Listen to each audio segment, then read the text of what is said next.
Hey guys, some gamer dude here. We're now into the home stretch for spoilers. This week gave us support for Magna, our third and final ruler. The set itself is less than 3 weeks away. I'm releasing this video 2 days early because I'm going to be busy on Sunday, so can't make it then. Before I go on, I need to talk about something and cover the very last part of Lapis. Last time I made a big deal about End of the World, but was informed in the comments that the way I'd interpreted the card was incorrect. You cannot take the same choice multiple times. I checked the CRD, the Comprehensive Rules document, but I could not find anything to this effect. However, research assured me this was the case. The card is still strong. It's still a -4 to your opponent, +4 to you if you have 2 Resonators in the grave. That's exceedingly strong, especially on turn 3. I'm not sure what I was thinking, since I can't think of any game where you can choose the same mode multiple times without wording allowing for it. I did check the Magic wiki, since the same information for Magic is really easy to find, and the wiki has direct quotes from the CRD. For Force of Wills, I couldn't find anything under choice, choose, or option. Regardless, this felt like as good a time as any for an SGD as a dope segment. This was a case of me being very dopey. As I assumed, Black Moon's Memoria is back. Honestly, I'm more surprised about how forward-thinking they were by putting cards that need Moon in prior sets. That's good planning on their part. Pitch Black Moon is also back. In retrospect, that seems rather obvious, though it feels like filler to me. He's already very strong and has Resurrection. I don't think any other Darkness rulers need this at all. Maybe if they use Lenneth and really want her back, I don't think it'll get used. Magna is, to my knowledge, Force of Will's first 5-colour ruler, and I believe maybe an XP of Urza from Magic. Magna is the creator of the Regalia and has a judgment cost of all 5 attributes. He can also include strangers in his main deck at 1 each, but that's your lot. He's very blank for a ruler, especially now. Makes me miss the old template more, especially the original, since the text size would be increased to make the card look like it has more text than it does. The card itself is uninteresting, but it's what he enables. Memoria of Adaraktia is 5 colours now. If he gets Ruler's Memoria, which still might happen, though I'm becoming increasingly doubtful, 8 stones in his zone deck can produce all 5 colours. He can literally do whatever he wants. Even if we don't get Ruler's Memoria, it's still not that hard to make your deck curve into the colours you need, resulting in whatever you want. This isn't even getting into Strangers, which all have powerful effects and higher stat lines than normal Resonators, because of their nature in an extra deck. That's going to be fun to brew with, but I don't relish the idea of going back and getting those Strangers now. Thankfully, you only need 1 of each. Something degenerate from this is very likely. Magna by himself isn't impressive, but what he can enable certainly is. As a J-Ruler, Magna has a stat line of 2000. Extremely high, what Lapis reaches with his limit break. No keywords though, but Regalia can give him those if you so wish. It's not like they wouldn't synergize with the Ramp for Strangers and God's Arts. Enter effect to summon any stranger of your choice from your deck. A much stronger version of Faria's own enter ability and other similar effects. That's pretty good. Play to exactly what you need. Kukulane and Morrigan seem like good choices considering his God's Art. His God's Art, Valhalla, costs all 5 attributes again and nukes the board of everything that isn't himself, strangers, or magic stones.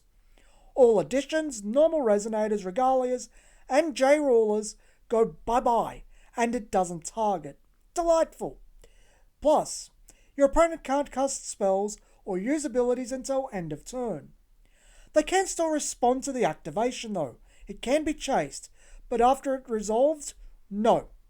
Magna is very blunt and not terribly impressive by himself. Slow, but devastating. It's not hard to set off in the slightest, not with Regalia producing ramp for God's Arts. Just what he enables, 5 colours, has more potential than Magna himself. I still think something degenerate will come from it, It's just going to be from someone more invested in Force of Will than myself. Genesis is Magna's Regalia, back to the zero-cost Void Regalia of the original Alice cluster. I thought we'd learn that lesson, guess not. Mythic comes out tapped if your J/ruler isn't Magna. Can tap any attribute for the block's gimmicks. So Strangers, God's Art, Mage Art, Swords Art, and 12 Protective Deities. If you drop this turn 1, it's no slower than any other Regalia. It's live the next turn. The rest of the Regalia can be played next turn. Later on, coming in tapped will be a bit of a bother though. Being a Regalia, this is fairly easy to dig out with your Flavour of Percy and our next card too. So honestly, every single ruler can now run any of the card types supported up to a 4-drop if their stone deck shares none of the colours of the card. This covers the cost. It's not terribly realistic given how much Regalia kill might be going around, but I do think straying into 4 colours with Arts, Strangers and Deities being half of your 2 dominant colours is certainly doable. Depending on how many of the colours you don't use in the stone deck that you aim for, going for 5 colours might be perfectly reasonable too. In some ways, this is just a toned down Rulers Memoria. Still a bit curious whether that means we won't see Rulers now, but I wonder if this will end up a problem. It certainly has the potential to end up an issue, allowing decks to do too much. Much like Magna himself, but not as severe. Thankfully there is control for it, and can result in your opponent having dead cards. Grand Cross Reincarnation is a water-light, quick-cast, Mage Art, Sword Art chant for white-blue. You also have to reveal a Stranger from your hand for the cost.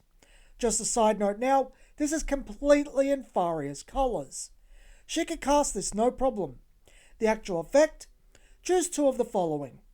Your opponent banishes a non-J-ruler, non-magic stone entity. Put a Stranger from your grave into your hand. Grab a Regalia from your deck. Use the Enter ability of the Stranger you revealed. The final effect is by far the most important. Getting to use the Enter ability as early as turn 1 of a Stranger you shouldn't be casting till much later. It also helps use Strangers multiple times since you only get 1 of each in Magna. I think the rest only exists to give it a net 0 if the Enter ability doesn't give or take cards. But darn, this one's got potential. Just giving the database a look, Laurel, Kronos, Loki and the Guardian of the Outland seem like really solid choices for this card. Even if you use it in Faria, there is some really strong potential here. Ishtar 6 times could be some funny stuff. Undine too. This one's cool, I like it.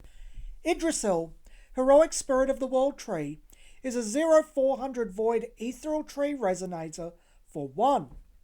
When she enters, you can search your deck for a Regalia that shares a colour with the will you paid for her. She can also be tapped to get 1 will of any colour that can only be used to pay for Regalia. Yeah, not a huge fan of this card existing. This card is a marvellous rare, so the highest rarity, and attempting to replace Percy. All of them. And Jean. Obviously the Percys have additional search functions, but they can only search the top 5. This searches the deck instead. It's not hard to force into the colour you need, and has better secondary uses. You will have 1 extra will to play with on turn 2.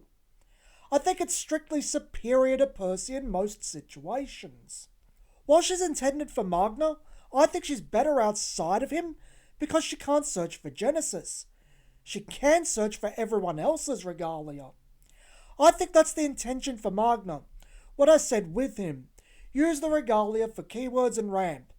But I think she's better than Percy for everyone else, period. This is pretty gross. Clearly made for revenue raising. This one might have negative repercussions on competitive play, separating the haves from the have-nots in a rather brutal fashion. I know the 4th set curse, but this has the potential to be damaging by pushing people out financially. Avatar of Strangers is a light water Mage Art chant for blue-white. Has an additional cost, remove a Stranger from your grave from the game. Then make a copy of that Stranger. More Stranger reuse, less functionality than Resurrection, but still good. You can only reuse each stranger once, but considering Resurrection gives you 4 uses, still good. 6 uses total over an enter effect, or just use any stranger you need again a second time. It's probably easier to use cards that return Resonators from the grave to the hand though. Magna is 5 colours after all. You will have access to those cards. Behemoth is a 1500 Wind Beast 12 Protective Deities Resonator with Pierce for green 1. When it enters or attacks, it removes a Regalia or addition.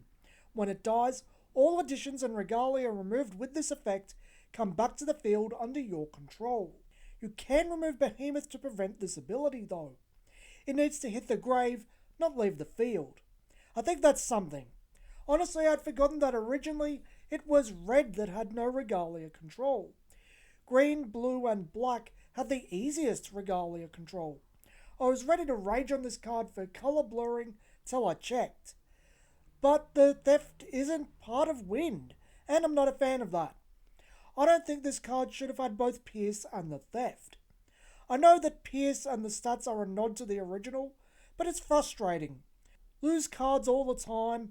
If you kill it, they gain those cards, and if you block, you still lose life. I don't think remove is so rare that this card is a problem, just that it shouldn't be necessary. Intimidation is a light quick cast chant for white. Prevents all damage dealt by Resonators this turn.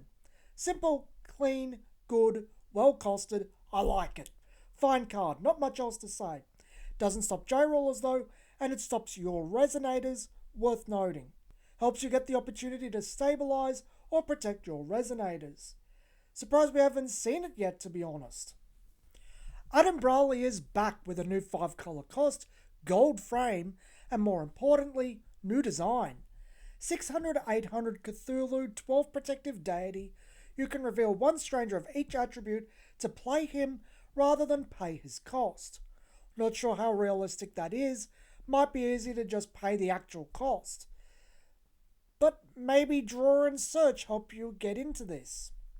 Enter effect, you gain 600 life, your opponent loses 600 life, you recover a stone and draw a card.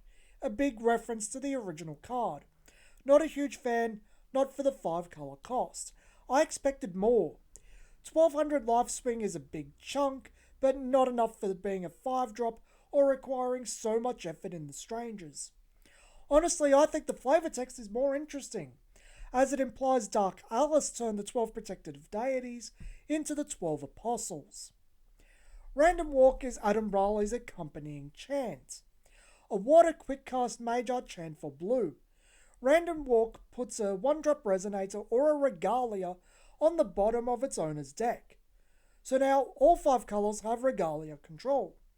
This one I'm more annoyed at that it took so long, since if I recall correctly, Hera, a blue card, was the very first Regalia control we ever got way back in the original Alice cluster. For casual play where Idrisil won't be seen, this is a staple. Everywhere else, I'd just rather destruction. This won't be getting rid of anything, especially if they can reuse Idrisil. So that's it for this week. I think my favourite cards were Random Walk and Intimidation. I like them both quite a bit, even if Walk won't be viable in a maxed out competitive format. This has been Some Gamer Dude, and thanks for watching.